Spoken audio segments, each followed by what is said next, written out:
le plafond par rapport à... Vous parlez surtout de la partie pension. Vous connaissez notre position, c'est-à-dire on ne peut pas maintenir un plafond comme ça de manière indéfinie. Nous avons un projet de réforme des retraites, une commission qui découle du dialogue social qui a été créé, qui est présidée par la ministre de l'Économie et des Finances.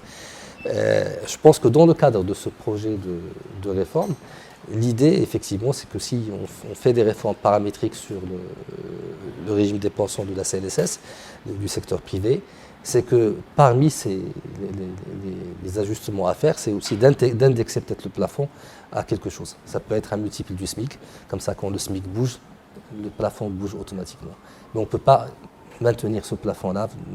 On a quasiment 85% des salariés qui doivent être en dessous du plafond. Voilà.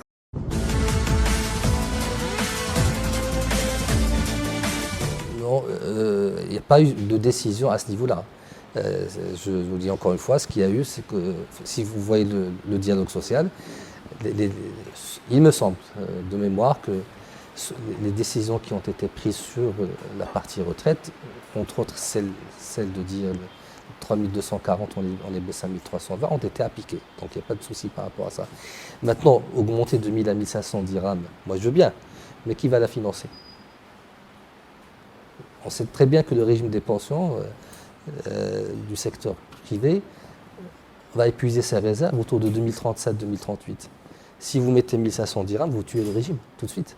Donc il faut être responsable à ce niveau-là.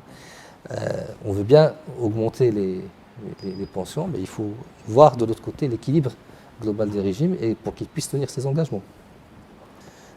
Sur 10 ans, c'est à peu près 9 milliards de dirhams. Donc c'est à peu près 900 millions de dirhams par an, en moyenne sur les 10 prochaines années. Par de régime. Mais là, tout est financé, c'est un régime contributif.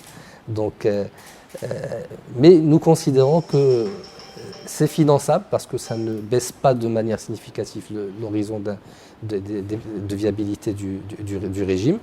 Et puis nous espérons effectivement, avec la réforme paramétrique, augmenter cet horizon de viabilité de manière significative.